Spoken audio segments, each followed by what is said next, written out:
ہر صبح سورج نکلنے سے پہلے انڈیا کے کئی شہروں اور قصبوں میں کچھ مرد کھلے میدانوں میں جمع ہوتے ہیں۔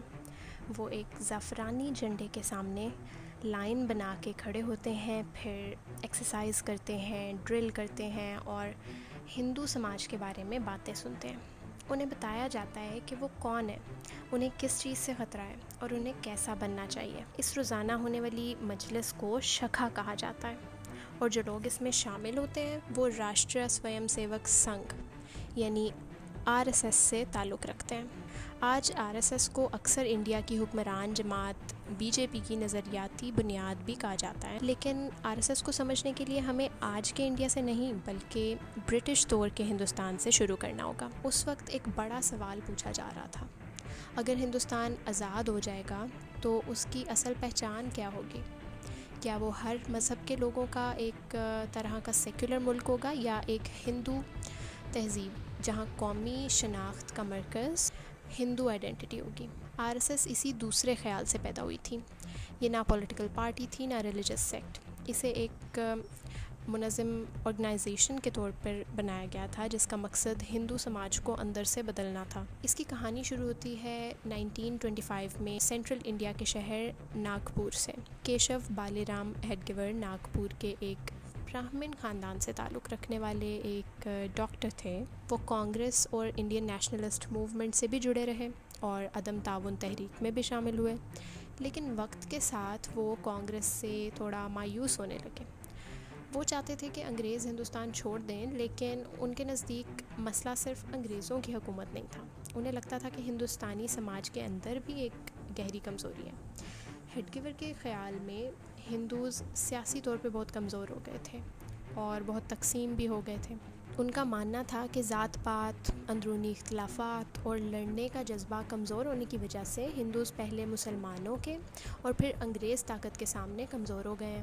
یہاں ایک بات سمجھنا ضروری ہے، RSS صرف انگریزوں کے خلاف غصے سے پیدا نہیں ہوئی تھی، یہ اس خوف سے پیدا ہوئی تھی کہ ہندوز اپنی ہی تہذیب میں اجتماعی طاقت کھو چکے ہیں۔ اینڈرسن اور داملے کے مطابق ہیڈگیور کو شک تھا کہ کانگریس ہندوز کی وہ وحدت پیدا کر سکتی ہے جو وہ چاہتے تھے، کیونکہ کانگریس مسلمانوں کو بھی شامل کرتی تھی، سیکولر قوم پرست سوچ کے تحت کام کرتی تھی۔ 1920 کی دہائی میں خلافت موومنٹ کے بعد ہندوؤں اور مسلمانوں کے تعلقات بہت خراب ہو گئے تھے اور ان میں کافی لڑائیاں ہو رہی تھیں، اور سیاست میں بھی مذہبی شناخت بہت زیادہ اہم ہوتی جا رہی تھی۔ اسی ماحول میں ہیڈگیور کو لگا کہ ہندوز کو اپنی منظم قوت چاہیے۔ 1923 میں انہوں نے ہندو مہا سبھا کا ایک اجلاس میں شرکت کی، لیکن انہیں لگا کہ ہندو مہا سبھا بہت زیادہ سیاسی ہے۔ وہ سپیچز، قراردادوں اور بیانات پر زیادہ فوکس کر رہی ہیں۔ ہیڈگیور کچھ اور چاہتے تھے، یعنی صرف سپیچز اور ووٹنگ نہیں بلکہ ٹریننگ اور ڈسپلن۔ اسی لیے 27 سپٹمبر 1925 کو وجے دشمی کے تہوار پر ہیڈگیور نے ناگپور میں کچھ لوگوں کو جمع کیا۔ انہوں نے زعفرانی جھنڈوں کے سامنے ایک رسم ادا کی اور حلف اٹھایا، اور یوں RSS شروع ہوئی۔ راشٹریہ سویم سیوک سنگھ کا مطلب ہے قومی رضاکار آرگنائزیشن، لیکن اس نام میں لفظ ہندو نہیں ہے۔ یہ اس لیے نہیں تھا کہ RSS سیکولر تھی، بلکہ اس لیے کہ ہیڈگیور کا تصور میں ہندو شناخت اور قومی شناخت الگ نہیں تھی۔ ان کے نزدیک انڈیا صرف زمین کا ٹکڑا نہیں تھا بلکہ وہ ایک ہندو تہذیب تھا۔ یہاں ہندوازم اور ہندوتوا کا فرق سمجھنا بہت ضروری ہے۔ ہندوازم ایک وسیع مذہبی اور روحانی روایت ہے۔ اس میں مندر، عبادات، تہوار، کتابیں، فلسفہ اور عبادت کے طریقے شامل ہیں، اور دوسری طرف ہندوتوا اس سے مختلف ہے۔ یہ ایک جدید سیاسی خیال ہے۔ یہ صرف یہ نہیں پوچھتا کہ ہندوز کیا مانتے ہیں، بلکہ یہ پوچھتا ہے کہ انڈیا کیا ہونا چاہیے۔ اس لیے جب ہم RSS کی بات کرتے ہیں تو ہم پورے ہندوازم کی نہیں بلکہ ہندو قوم پرست سوچ سے بنی ایک آرگنائزیشن کی بات کر رہے ہوتے ہیں۔ شروع میں RSS بہت چھوٹی تھی، شاید 20 یا 30 لوگ، جن میں زیادہ تر ناگپور کے براہمن خاندانوں سے تھے۔ وہ ایک اکھاڑے میں ملتے تھے، وہاں وہ ایکسرسائز کرتے تھے، لاٹھی چلانا سیکھتے تھے اور ہندو تاریخ اور کلچر پہ لیکچرز سنتے تھے، لیکن مقصد صرف جسمانی طاقت نہیں تھا۔ ہیڈگیور کا اصل خیال یہ تھا کہ صرف سیاسی آزادی انڈیا کو نہیں بچا سکتی. اگر ہندوز تقسیم رہیں، کمزور رہیں، تو آزادی بھی اندر سے کمزور ہو جائے گی. اس لیے وہ الیکشنز یا ریاستی طاقت سے پہلے کردار، ڈسپلن اور منظم لوگ بننا چاہتے تھے. ہیڈگیور کی RSS نے ان خیالات کو روزانہ عمل میں بدل دیا، صرف نظریہ نہیں بلکہ نظم و ضبط. لیکن سوال یہ ہے، RSS اصل میں لوگوں کو آخر کس چیز کے لیے تربیت دے رہی تھی؟ اس کو سمجھنے کے لیے ہمیں مادھو سدیشو گولولکر کو بھی سمجھنا پڑے گا. گولولکر عام سیاستدانوں جیسے نہیں تھے.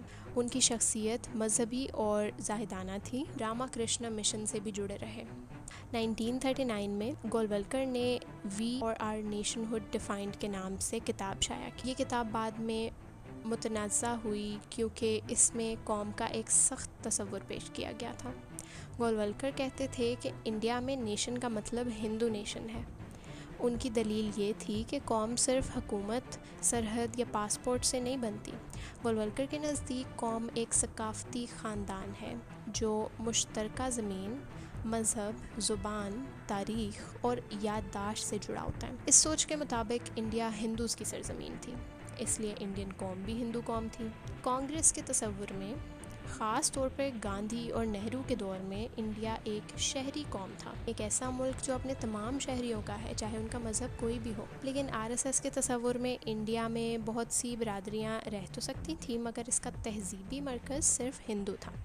یہ ماڈرن انڈین پولیٹکس کا ایک بڑا سوال ہے. کیا انڈیا برابر شہریوں پر مشتمل ایک سیکولر ملک ہے، یا ایک ہندو تہذیب ہے جس میں دوسروں کے لیے بھی تھوڑی جگہ ہے؟ کرسٹوف جیفرلوٹ کے مطابق گولولکر کی سوچ پر یورپین نسلی قوم پرستی کے کچھ خیالات کا اثر بھی تھا.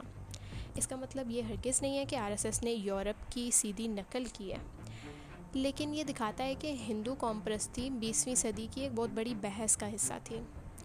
قوم برابر شہریت پر بنے یا ایک غالب ثقافتی شناخت پر.